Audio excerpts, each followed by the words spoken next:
What's going on, gardeners? It's Sunday, January 2nd, and after an incredibly mild December, now that the calendar is flipped over to January, we have a huge cold front coming in with temperatures that will be in the 20s during night.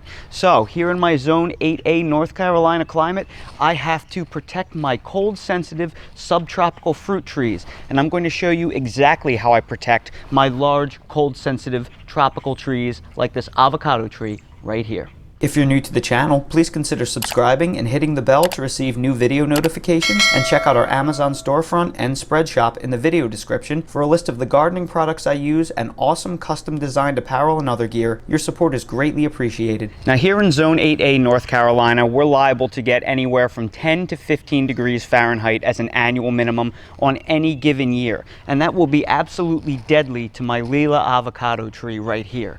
So I have to protect it because this tree is really a 9A, 9B tree that starts to take damage once it gets into the low to mid 20s Fahrenheit. In order to do that, you need to add artificial protection and you need to create an artificial microclimate. Now for my artificial microclimate here, I have this semi-dwarf Lila avocado planted against the south-facing wall of my brick house. And this is important because the south-facing wall of your house in the northern hemisphere is where the sun tracks all day. So it gets the most sunshine, and that side wall absorbs the heat all day long and radiates it back at night. So I've done a scientific analysis of this using my wireless weather station, and just the radiating heat of the house gives me 3 to 5 degrees of temperature protection every single night. And it also blocks the north wind, which is the cold desiccating wind here in the northern hemisphere. In the southern hemisphere, this is reversed. You need to plant your cold sensitive trees up against the northern exposure of your house to block the cold south wind from Antarctica. However, it's not enough to just provide a microclimate using the radiative heat of my house. I have to generate additional heat to provide more protection, because on the coldest nights of the year, I may need upwards of 10 to 15 degrees of protection for this large tree to survive. So now I'll show you how I accomplish that. Now the way I'm going to keep my tree warm is by placing one of those agricultural fabric plant jackets around it. But it's not enough to just place a plant jacket around it. You need to actually create heat inside for the jacket to hold in, because trees don't generate heat of their own. So to do that, I'm going to use this box of 300 incandescent miniature Christmas lights, and you must use incandescent because the LEDs don't generate much heat.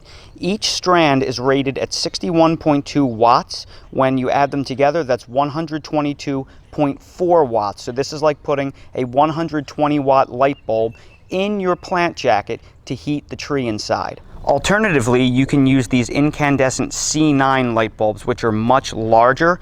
This 25 pack that I just purchased from Lowe's for $9.99 has a total wattage of 175 watts. You can probably use these as heat protection. However, there's a reason why I like using the mini lights. And that's because the C9 light bulbs get very hot individually. These mini light bulbs don't get very hot. And while they are all UL listed, certified for indoor and outdoor use, and can contact the foliage of your trees, I get a little bit concerned if I have to put the C9 lights inside these fabric agricultural bags, because I don't want there to be a fire hazard. And these still give off a good bit of heat when you trap that all in, but there isn't really a chance of a fire hazard. I've been using these incandescent lights in tandem with the agricultural fabric plant protection bags for years, and I've never had an issue.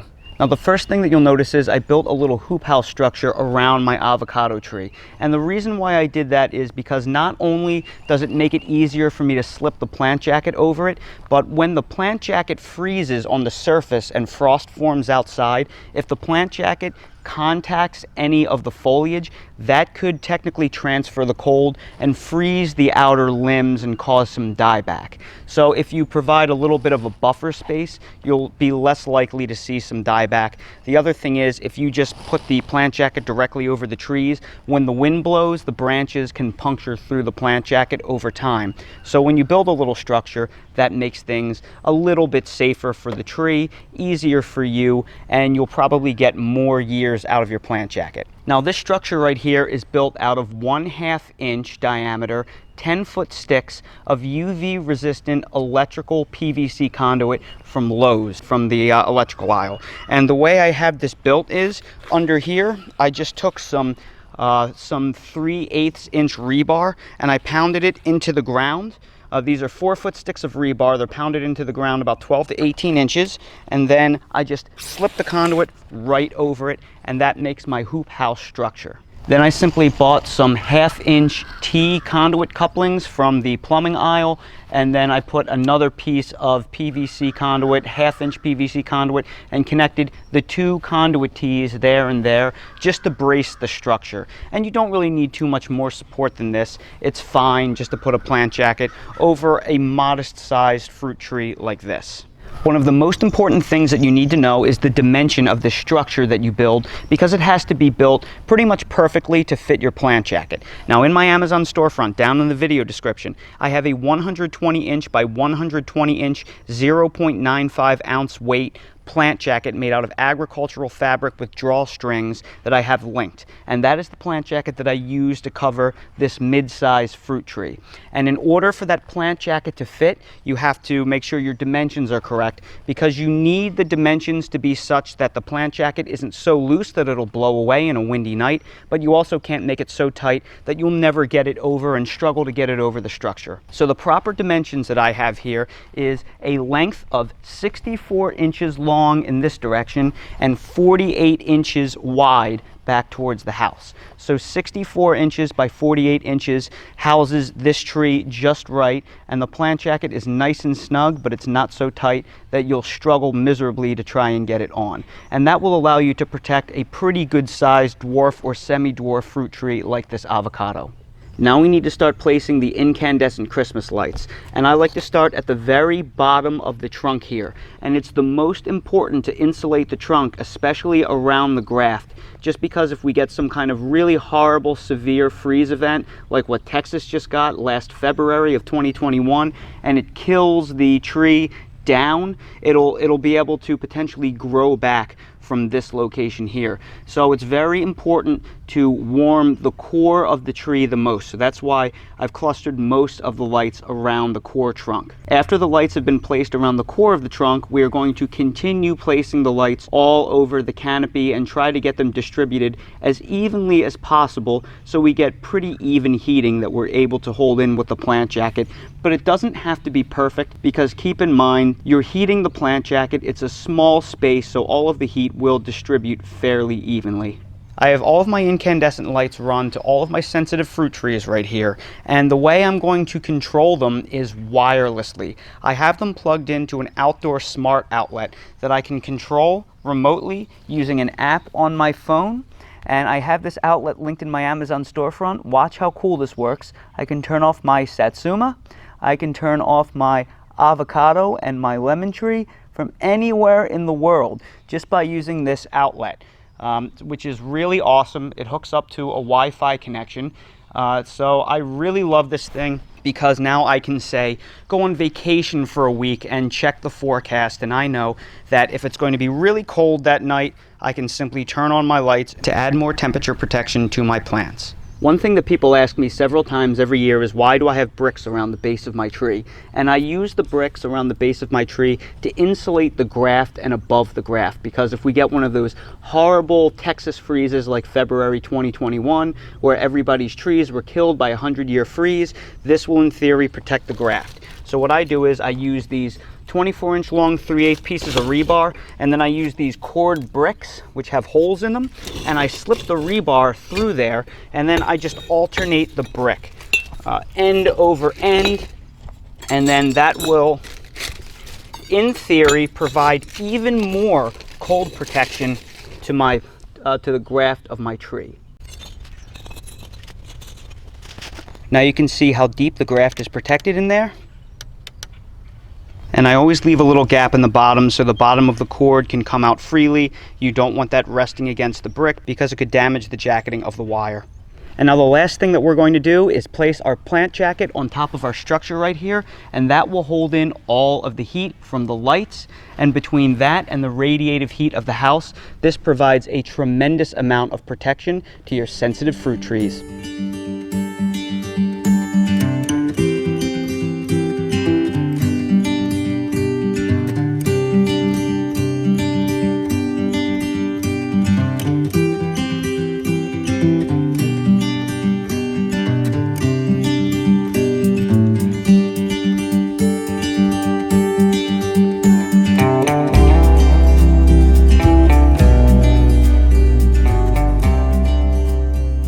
Now here is my avocado tree with a plant jacket over it, and it fits pretty much perfectly, as snug as a glove. And I'll take you for a quick walk around of the structure. What's nice about these plant jackets are they have these drawstrings on the bottom, so you can pull the strings nice and tight. That way you can be absolutely sure that this plant jacket won't come off if you get stormy, windy weather. You can see there is plenty of room in the back. You can see that the plant jacket comes all the way down to the bottom, all the way around the structure. And it weaves in between my water barrel, which I've showed you how to use before, for even more passive warmth protection. And shortly I will actually be throwing a plant jacket over that barrel and my Meyer lemon as well, because that's also a cold sensitive tree. Now the reason why this method is so incredible is because these plant jackets breathe. They let air through, they let light through, they even let some rainwater through. So you can actually leave these plant jackets on for 1 or 2 weeks at a time if you need to. So if you were to go on vacation somewhere, say you go to the Bahamas, you go to another country, you go to another state, anywhere where you have Wi-Fi, if you check the forecast and you see it's going to be really cold out, you can just leave this plant jacket on the whole time that you're away, and then simply turn your lights on nights that you know it's going to be cold, or you can just set a timer on the app so they turn on automatically at the same time every night and turn off automatically at the same time in the morning. That way you can have an automated system that will keep everything protected no matter where you are in the world, as long as you have a data signal or a Wi-Fi signal, and you can be away for weeks at a time with this plant jacket on. So it is just the best for winter protection, because you don't have to take it off and put it back on every single day like you would some kind of tarp or sheet. And because it's breathable, if it gets really warm during the day, it's also not going to scorch your plants underneath like some kind of greenhouse plastic or a tarp would. And that right there is what I think is the absolute best way to protect cold-sensitive subtropical and tropical fruit trees, or any kind of subtropical or tropical tree, during cold outbreaks that go well below freezing. So everybody, I sure hope you found this video helpful. If you did, please make sure to hit that like button, subscribe to the channel, and ring that notification bell so you're notified when we release more videos like these. If you're curious about any of the products that I used in this video or in my garden in general, they are all linked in my Amazon storefront down in the video description. And while you're there, check out my Spreadshop link for custom-made merchandise if you'd like to support the channel. Thank you all again so much for watching, and I hope to see all of you again on the next video. Dale, we were just away for a week on vacation, and Dale is in peak patrol mode. Dale, do you find anything interesting on patrol? Oh boy! Oh, you must have found something. Whoa, boy, you're fast. I can't even pick you up on the camera, buddy. Dale is so happy and relieved to be home. He was spending a week with the grandparents, and while he loves the grandparents, he's a homebody and loves having his yard back. Dale, do you see any critters? Any bunnies? Mr. Hound is on patrol.